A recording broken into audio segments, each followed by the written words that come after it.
श्रोतागणों को शारदीय नवरात्र की अनंत शुभकामनाएं। शारदीय नवरात्र के पहले दिन माँ शैलपुत्री की पूजा की जाती है। आइए जानते हैं माता शैलपुत्री जी के बारे में। माता शैलपुत्री नवरात्रि के पहले दिन पूजी जाने वाली देवी हैं। इन्हें शैलराज हिमालय की पुत्री माना जाता है, इसलिए इनका नाम शैलपुत्री पड़ा।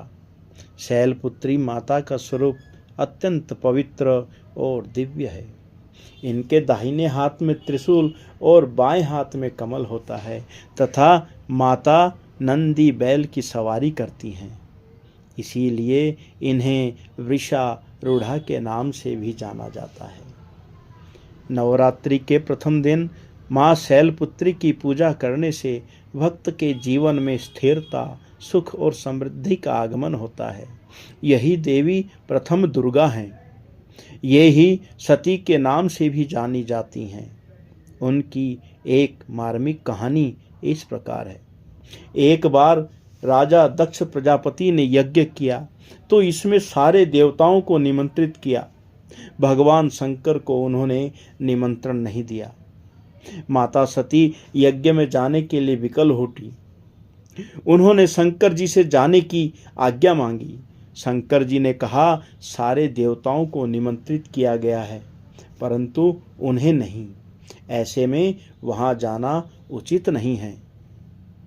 परंतु माता सती का प्रबल आग्रह देखकर अंत में शंकर जी ने उन्हें यज्ञ में जाने की अनुमति दे दी। जब सती अपने घर पहुंची तो केवल उनकी माता ने ही उन्हें स्नेह दिया। बहनों की बातों में व्यंग और उपहास के भाव थे। भगवान भोलेनाथ के प्रति भी तिरस्कार का भाव था। दक्ष ने भी उनके प्रति अपमानजनक वचन कहे। इससे माता सती को बहुत कष्ट हुआ। वे अपने पति का यह अपमान सहन न कर सकी और योगाग्नि के द्वारा अपने को जलाकर भस्म कर लिया। इस दारुण दुख से व्यथित होकर भगवान भोले शंकर ने उस यज्ञ को विध्वंस करवा दिया।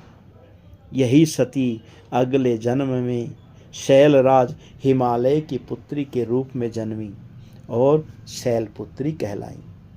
पार्वती और हेमवती भी इन्हीं देवी के अन्य नाम हैं। शैलपुत्री का विवाह भी भगवान शंकर जी से हुआ। शैलपुत्री शिवजी की अर्धांगिनी बनी। इनका महत्व और शक्ति अनंत है।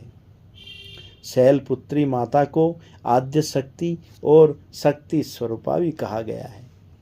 यह कथा बताती है कि पिछले जन्म में ये सती थी जिन्होंने अपने पति भगवान शिव का अपमान सहन न कर अपने शरीर का त्याग कर दिया था।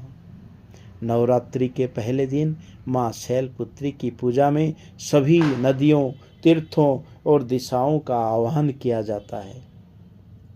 माँ शैलपुत्री को सफ़ेद वस्तुएं प्रिय हैं, इसलिए नवरात्रि के पहले दिन माँ दुर्गा के शैलपुत्री स्वरूप को सफ़ेद मिष्ठान्न का भोग लगाया जाता है।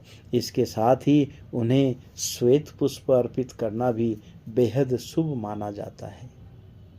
यह माता शैलपुत्री जी के बारे में थोड़ी सी कथा के माध्यम से आपको बताने का प्रयास किया। कल मिलते हैं दूसरे दिवस की माता के बारे में जानने के लिए। नमस्कार।